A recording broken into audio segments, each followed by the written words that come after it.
السلام علیکم ورحمۃ اللہ وبرکاتہ نحمدہ ونصلی علی رسولہ الکریم اعوذ باللہ من الشیطان الرجیم بسم اللہ الرحمن الرحیم۔ تیسرے پارے کا خلاصہ۔ اللہ تعالیٰ نے تیسرے پارے کے آغاز میں نبیوں کی فضیلت اور خصوصی آیت جو فضیلت والی ہے اس کو بیان فرمایا ہے۔ آئیے ہم دیکھتے ہیں۔ سب سے پہلے انبیاء کی فضیلت کو اس طرح بیان فرمایا، تِلْكَ الرُّسُلُ فَضَّلْنَا بَعْضَهُمْ عَلَى بَعْضٍ۔ اللہ تعالیٰ کا فرمان ہے کہ بعض پیغمبروں پر بلند درجہ اور فضیلت ہم نے دی ہے۔ معلوم ہوا کہ سب پیغمبروں کے درجے ایک جیسے اور برابر نہیں ہیں، بلکہ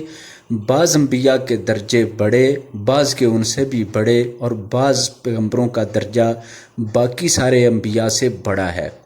اور پھر سب سے بڑا درجہ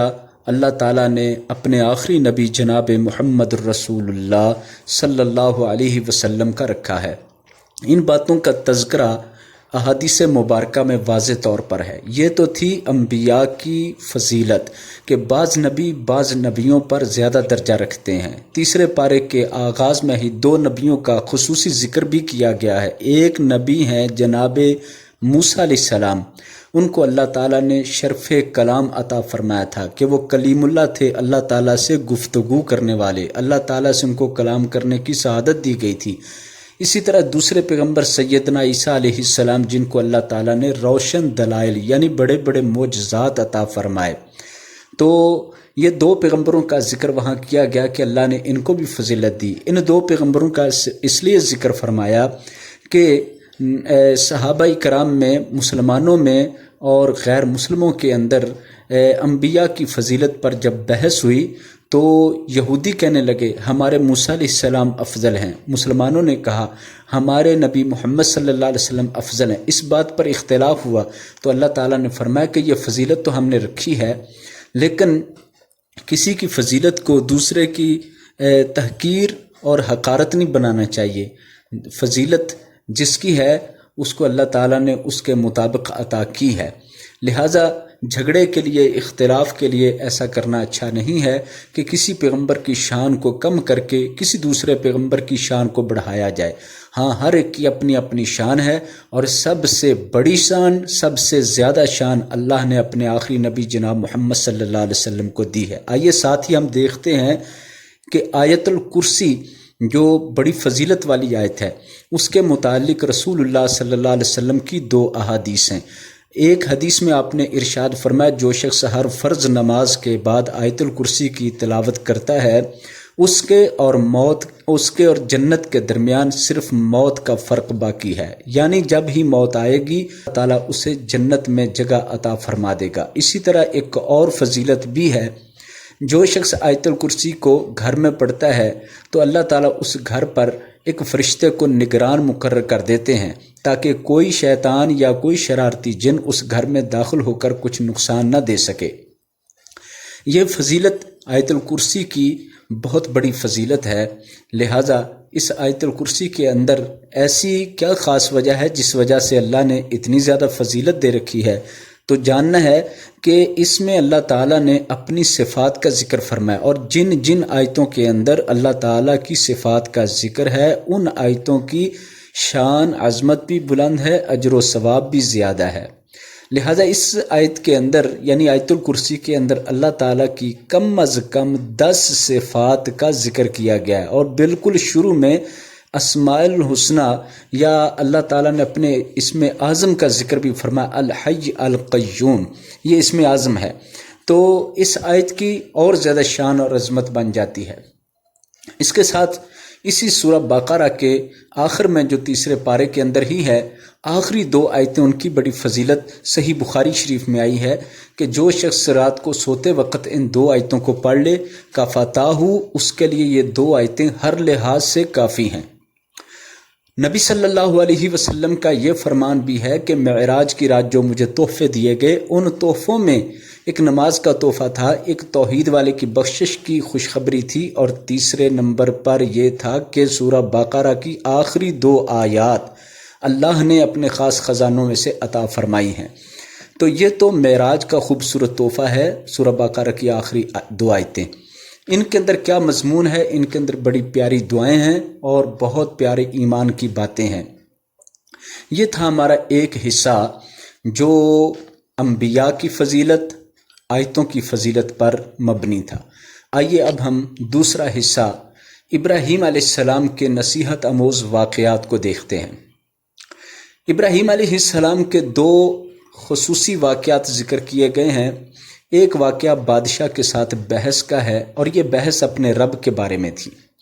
بادشاہ اپنے آپ کو رب کہتا تھا، اپنے آپ کو الہ اور خدا بنا رکھا تھا۔ تو ابراہیم علیہ السلام نے فرمایا میرا رب تو اللہ ہے، میرا رب وہ ہے جو زندگی اور موت کا مالک ہے۔ وہ بادشاہ کہنے لگا میں بھی زندگی اور موت کا مالک ہوں، جسے چاہوں میں زندگی بخش دوں اور جس کو چاہوں میں موت کے گھاٹ اتار دوں۔ جب دیکھا کہ یہ بادشاہ کی عقل اور سمجھ اس طرح کی ہے کہ یہ حقیقت سے انکاری ہے اور یہ حقیقت تک پہنچنا چاہتا نہیں، تو ابراہیم علیہ السلام نے فوراً دوسری دلیل دیتے ہوئے فرمایا میرا رب وہ ہے جو سورج کو مشرق سے نکالتا ہے اور مغرب میں غروب کر دیتا ہے، اور تو مغرب سے نکال کے دکھا۔ تو وہ لاجواب ہو گیا، فَبُہِتَ الَّذِي کفر، وہ بادشاہ وہیں شکست کھا گیا۔ تو ابراہیم علیہ السلام نے وہ مباحثہ، وہ بحث بادشاہ سے یعنی کہ فتح پائی، اور بادشاہ کو اس وقت شکست کا سامنا کرنا پڑا۔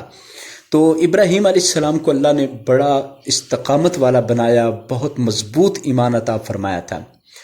دوسرا واقعہ، ابراہیم علیہ السلام نے اللہ تعالیٰ سے گزارش کی کہ اے میرے رب مجھے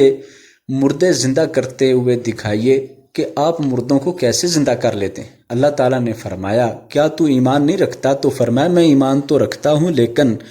میں چاہتا ہوں کہ میرے دل کو اطمینان نصیب ہو۔ اللہ تعالیٰ نے فرمایا 4 پرندے لیں، 4 پرندوں کو لے کر آپ ان کو اپنے ساتھ مانوس کر لیں، پھر آپ ان 4 پرندوں کو ذبح کر کے ان کے ٹکڑے کر کے مکس کر لیں، ایک دوسرے میں گوشت سارا شامل کر لیں۔ جب شامل کر لیں تو اس کے بعد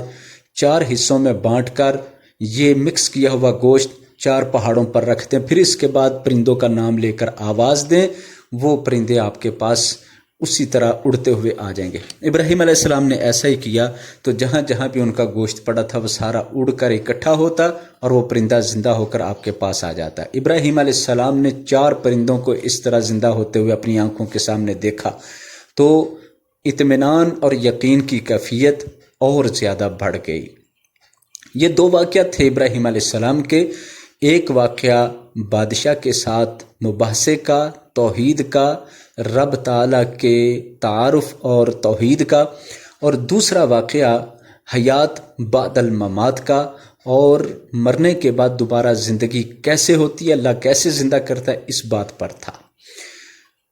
یہ تھے ہمارے 2 حصے ہوئے۔ تیسرا حصہ انفاق فی سبیل اللہ کی فضیلت، اور اس میں کئی طرح کے جو مفاسد ہیں ان کا ذکر۔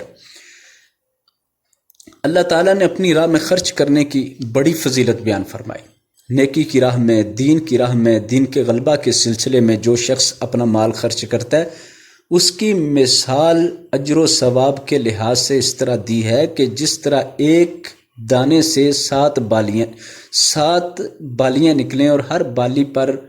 100 دانہ لگ جائے تو ایک دانے سے 700 دانہ بن جاتا ہے۔ اسی طرح اللہ کی راہ میں جس نے 1 پیسہ خرچ کیا اللہ تعالیٰ اس کو 700 بنا دیتا ہے، 700 گنا کر کے عطا کرتا ہے۔ لیکن یہ بھی فرمایا کہ جو ایمان نہیں رکھتا اسے اللہ کی راہ میں خرچ کرنے کا کوئی صلہ نہیں دیا جائے گا،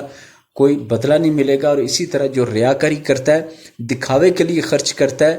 اس کو بھی کوئی اجر ثواب نہیں ملے گا، بلکہ اس کا دکھاوا، اس کی ریاکاری یہ گناہ بن جائے گی، یہ اس کے لیے باعث عذاب ہوگی، باعث سزا ہوگی۔ لہذا ایک طرف نیک کام بتایا گیا، ساتھ اس نیک کام کے ایسے عمل یا ایسی خصلت بتائی گئی جو نیک عمل کو ضائع کرتی ہے،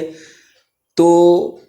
پتہ چلا کہ نیک عمل بھی کرنا چاہیے اور اس کے ساتھ اس کی حفاظت والے کام کرنے چاہیے، نہ کہ اس کو ضائع کرنے والے۔ یہ تو تھا اللہ کی راہ میں خرچ کرنا، لیکن کچھ کنجوس لوگوں کا ذکر کیا گیا ہے کہ جو خرچ کرتے نہیں لیکن اپنے مال کو بڑھانے کے لیے غلط طریقے اختیار کرتے رہتے ہیں، مثال کے طور پر سود کا لین دین کرنے والے۔ تو تیسرے پارے میں اللہ تعالیٰ نے سود کی حرمت بیان فرمائی، سود والوں کی مذمت بیان فرمائی، سود والوں کے لیے عذاب بیان فرمائے۔ یہ بھی فرمایا جو سود کھاتے ہیں وہ قیامت کے دن رب کے دربار میں کھڑے ہونے کی طاقت نہیں پائیں گے، الا کما یقوم الذی یتخبطہ الشیطان من المس، مگر جس طرح کوئی خبتی، دیوانہ، پاگل، مجنون وہ کبھی گرتا ہے کبھی کھڑا ہوتا ہے، اپنی ٹانگوں پر کھڑا ہونے کی سکت نہیں رکھتا، گرتا پھرتا ہے، اس طرح قیامت کے دن یہ گرتے پھریں گے جس طرح کسی جن جادو نے کچھ چھیڑ دیا ہو، کچھ ان کو چوکا لگا دیا ہو تو یہ پاگل ہو رہے ہوں،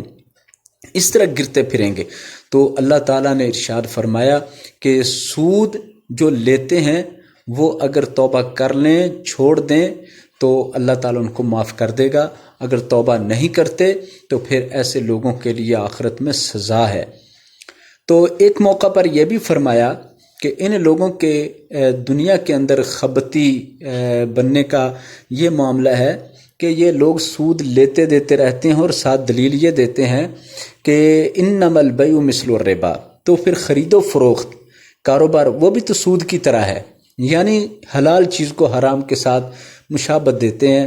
اور واضح جو اللہ نے حرام کہا ہے اس کو حلال کرنے کے لیے دائیں بائیں کی مثالوں کو جوڑتے ہیں۔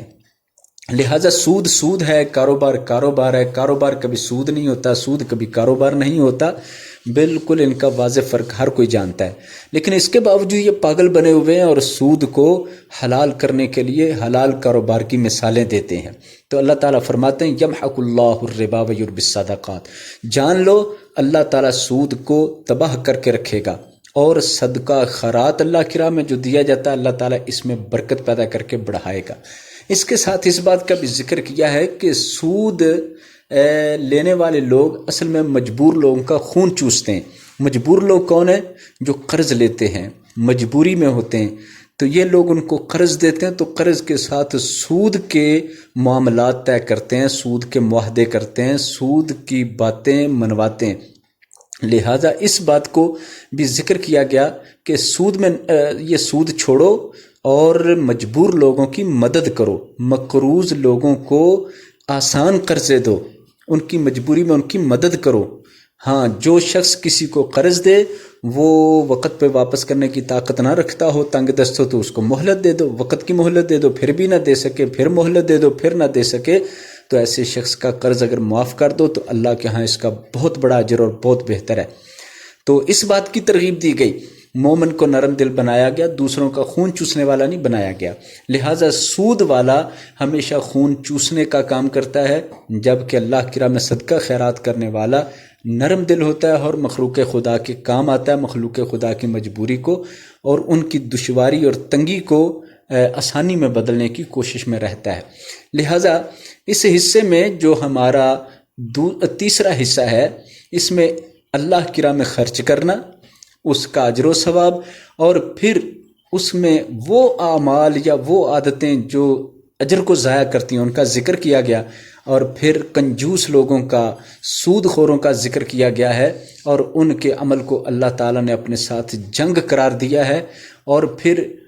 مجبور لوگوں کی مجبوری میں ان کی مدد کا ذکر کیا گیا ہے، حتیٰ کہ ایک بڑی آیت جسے آیت دین کہتے ہیں وہ بھی سورہ بقرہ کے آخری حصے میں آتی ہے، اس میں قرض کے مسائل بیان کیے گئے ہیں۔ اب ہمارا چوتھا حصہ ہے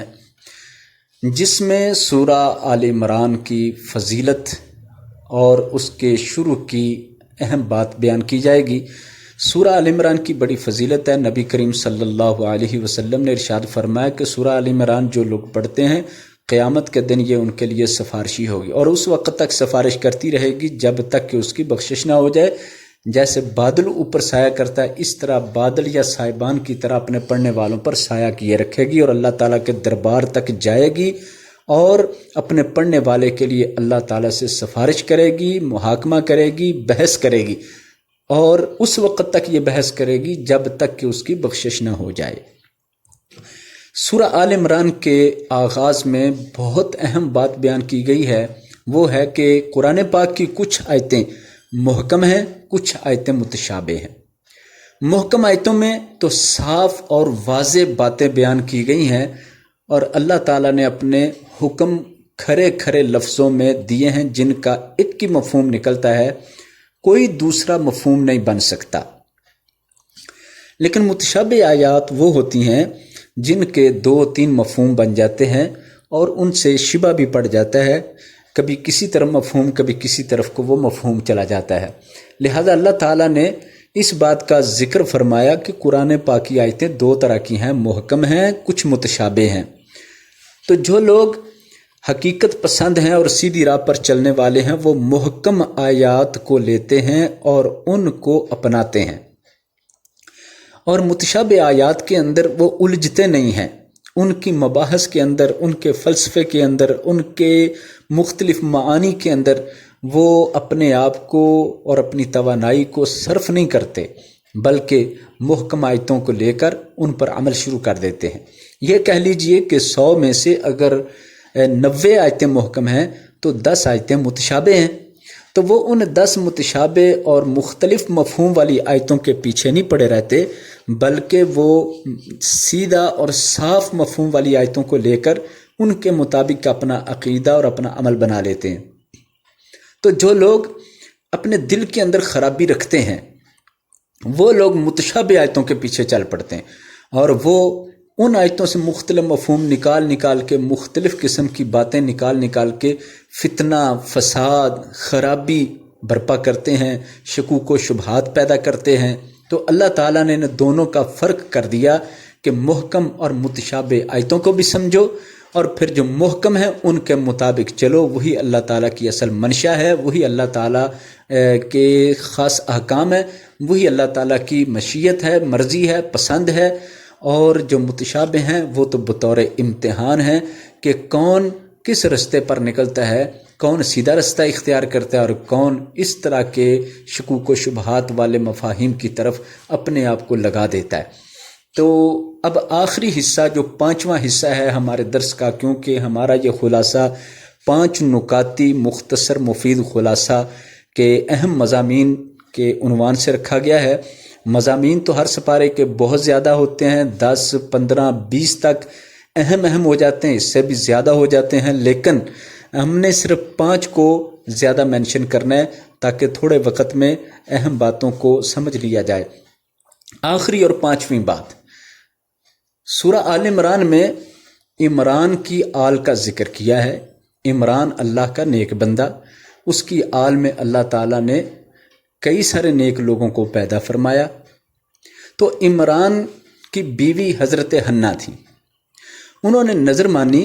کہ اللہ تو مجھے جو کچھ عطا فرمائے گا میں اسے تیرے دین کے لیے وقف کرتی ہوں۔ اللہ تعالیٰ نے اس عورت کی اس نظر کا سورہ آل عمران میں تذکرہ فرمایا، اور پھر یہ بات بھی فرمائی کہ انہوں نے اس نظر کے مطابق سوچا تھا کہ بیٹا ہو، لیکن بیٹی ہوئی تو کوئی پریشانی نہیں، لیکن کہا کہ اللہ جس طرح بیٹا بھاگ دوڑ کے کام کر سکتا ہے یہ بیٹی تو نہیں کر سکتی۔ اللہ تعالیٰ کے ہاں وہ اپنی نظر پوری کر دی انہوں نے، تو اس کا نام مریم رکھا، اور مریم کی کفالت کے لیے اللہ تعالیٰ نے وقت کے پیغمبر جناب زکریا علیہ السلام کا انتخاب فرمایا۔ بڑی لمبی تفصیل ہے کس طرح قرآن اندازی کے ساتھ اور کس طرح کلمہ دریا میں ڈال کر قرآن اندازی کی گئی اور حضرت زکریا علیہ السلام نے ان کی کفالت کی ذمہ داری لی۔ تو یہاں سے اصل سبق و موضوع معاملہ شروع ہوتا ہے کہ اللہ تعالیٰ نے 2 معجزاتی ولادتیں فرمائی ہیں، 2 معجزاتی ولادتیں، اور ان ولادتوں کا اس میں سورہ آل عمران میں 3 پارے میں ذکر فرمایا، اور ان کے اندر ایک سبق ہے۔ ایک معجزاتی ولادت کیا ہے کہ زکریا علیہ السلام سیدہ مریم کی کفالت کر رہے تھے، تو ان کی تربیت تعلیم کر رہے تھے، تو ایک دن جب ان کے حجرہ میں آئے، ان کے محراب میں آئے، تو دیکھا کہ ایسے ایسے پھل پڑے جو انہوں نے تو لا کے نہیں دیے، اور ایسے پھل کہیں دیکھے بھی نہیں گئے، یعنی کہ شاید بے موسمہ پھل۔ تو زکریا علیہ السلام نے پوچھا یا مریم انا لکی ھذا، اے مریم یہ پھل یہ میوے کہاں سے تیرے پاس آئے؟ تو فرمانے لگی قالت ہوا من عند اللہ، یہ اللہ کے پاس سے ہیں۔ زکریا علیہ السلام نے جب بے موسم پھل دیکھے تو ایک دل کے اندر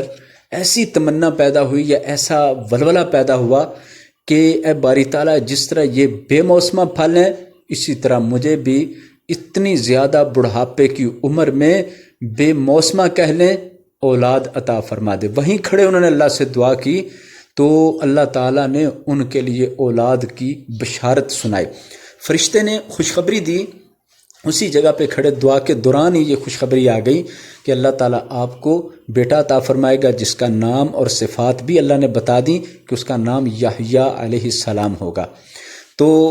اللہ تعالیٰ نے زکریا علیہ السلام کی 90 یا 95 سال کی عمر میں، جن کی زوجہ محترمہ بھی بانجھ کا شکار تھیں، ان کو اللہ تعالیٰ نے آخری عمر میں اس بانجھ والے مرض میں بیٹا عطا فرمایا جس کا نام یحییٰ رکھا گیا۔ تو یہ ایک معجزاتی ولادت ہے۔ تو دوسرے نمبر پر جو معجزاتی ولادت پیش آئی وہ سیدہ مریم علیہ السلام کے لیے ہوئی ہے کہ حضرت مریم جو بغیر شادی کے، بغیر خامد کے، اللہ تعالیٰ نے ان کو بھی بیٹا دینے کا فیصلہ فرمایا، لہٰذا ان کے ہاں بھی بیٹا پیدا ہوا عیسیٰ علیہ السلام۔ لوگوں نے بہت اعتراض کیے، بہت تنقید کی، تو اللہ تعالیٰ نے عیسیٰ علیہ السلام کو بالکل ماں کی گود میں چند دن کی عمر میں بولنے کی قوت عطا فرمائی۔ تو سیدنا عیسیٰ علیہ السلام اللہ کے حکم سے بولنے لگے، اللہ کی باتیں، اللہ کے پیغام، اپنی نبوت و رسالت، اور پھر اپنی والدہ کے بارے میں صفائی پیش کرنے لگے۔ تو اپنے دنیا میں آنے کے مشن اور مقصد کو بھی بیان کرنے لگے۔ تو یہ تھی 2 ولادتیں۔ یحییٰ علیہ السلام وہ بھی ایک معجزاتی ولادت ہے، اور عیسیٰ علیہ السلام وہ بھی ایک معجزاتی ولادت ہے۔ یہ 2 ولادتوں کا ذکر تیسرے پارے کے اندر اللہ تعالیٰ نے فرمایا، اور اس میں اللہ تعالیٰ نے اپنی شان بیان فرمائی۔ اس کے بعد عیسائیوں کا عقیدہ بیان کیا گیا ہے۔ اصل میں عیسائیوں کا ایک وفد نجران سے مدینہ میں نبی صلی اللہ علیہ وسلم سے بحث مباحثہ کرنے کے لیے اور گفتگو کرنے کے لیے آیا تھا۔ تو وہ عیسیٰ علیہ السلام کو خدا مانتے تھے، خدا کا بیٹا مانتے تھے، اور اس طرح اللہ تعالیٰ کو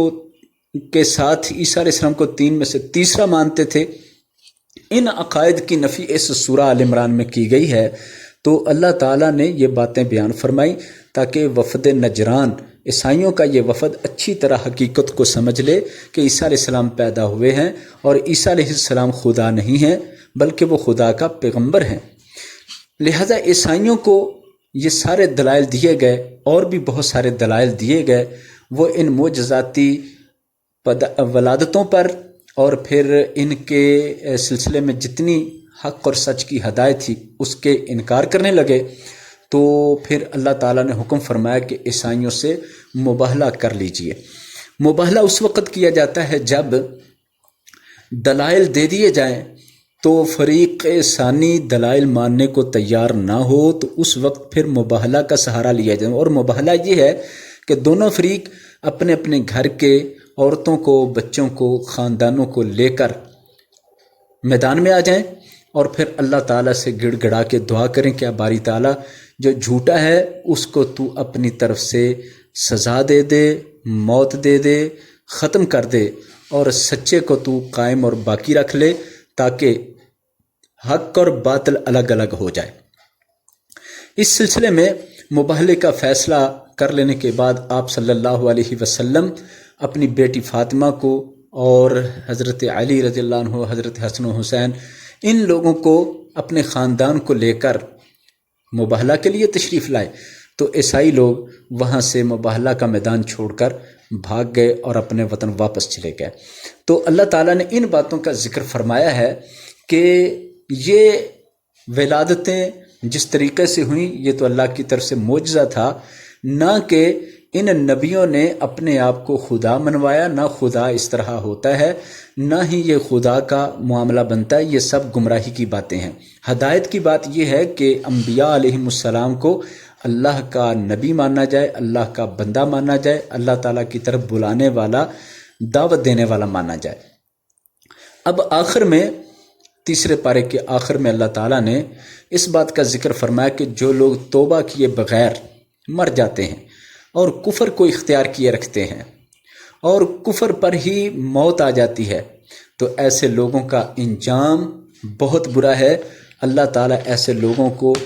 معافی عطا نہیں فرمائے گا اور ایسے لوگوں کو اللہ رب العالمین سزا دے گا اور ان کو جہنم کے اندر ڈالے گا۔ اگر وہ زمین بھر کر سونے سے اللہ کو پیش کریں تو اللہ تعالیٰ اس فدیہ کو قبول نہیں فرمائے گا اور اللہ تعالیٰ ان لوگوں کو جہنم میں ڈال دے گا۔ تو یہ 5 ہمارے اہم پوائنٹ تھے۔ تو اللہ سے دعا ہے کہ اللہ تعالیٰ ہمیں قرآن و سنت پہ عمل کی توفیق